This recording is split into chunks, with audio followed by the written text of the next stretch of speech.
Our last story tonight is about the Hermit Kingdom, North Korea.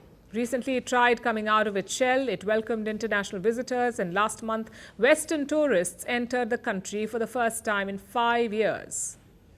They were given strict guidelines, like no insults of the regime's leaders, no wandering off or talking to the locals, no judgment of the South Korean way of life, and the tourists obliged.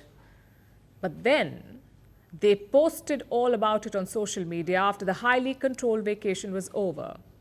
And now Pyongyang has halted tourism to the country again. Here is a report.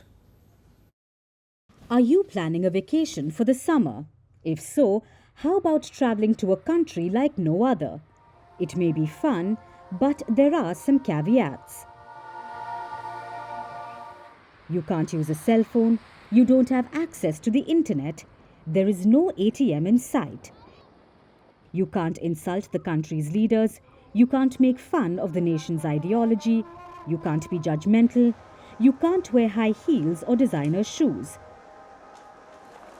You will be followed and watched closely, you will have few opportunities to wander the streets, talk to locals, or use the bathroom whenever you wish.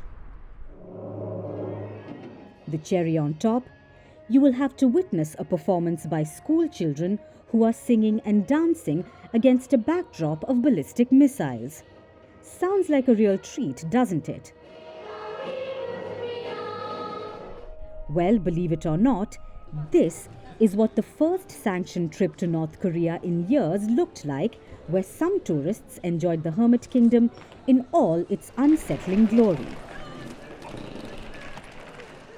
In 2020, soon after the COVID-19 pandemic took hold, North Korea sealed itself off and closed its borders and banned international visitors, fearing that the virus would cripple the fragile health system of this impoverished nation. In 2023, Pyongyang took a leap of faith. It started to scale back restrictions, and the country's flagship carrier took its first international flight since the pandemic. But it was only in 2024 that some tourists were allowed to enter the country. Exclusively Russian tourists. About 100 of them took a private tour. But this year, North Korea finally opened its arms and borders to international tourists. Last month, Western tourists were allowed into the country for the first time in 5 years. They were allowed to visit one of its remote and relatively contained cities, Rason, in the country's special economic zone, about 800 kilometers from Pyongyang. More than a dozen travellers from the UK, Canada, Greece, France and a number of other countries visited this northeastern city. While they were not allowed to click pictures in sensitive areas or wander about freely, many of them recorded what they could of this experience and posted about it. Now, just a few weeks later, Pyongyang has put a stop to the visits.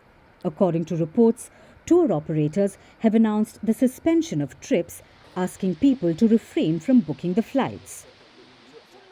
While no clear reason has been given to explain this, it's bound to hit Pyongyang's coffers. Before the pandemic, tourism was an easy source of foreign currency for North Korea, which is one of the world's most sanctioned countries. Most of this tourism came from China.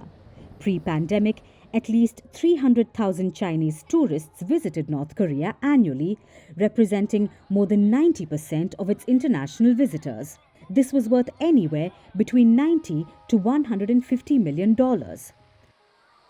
When the borders closed off, it denied North Korea's struggling economy this legitimate cash injection.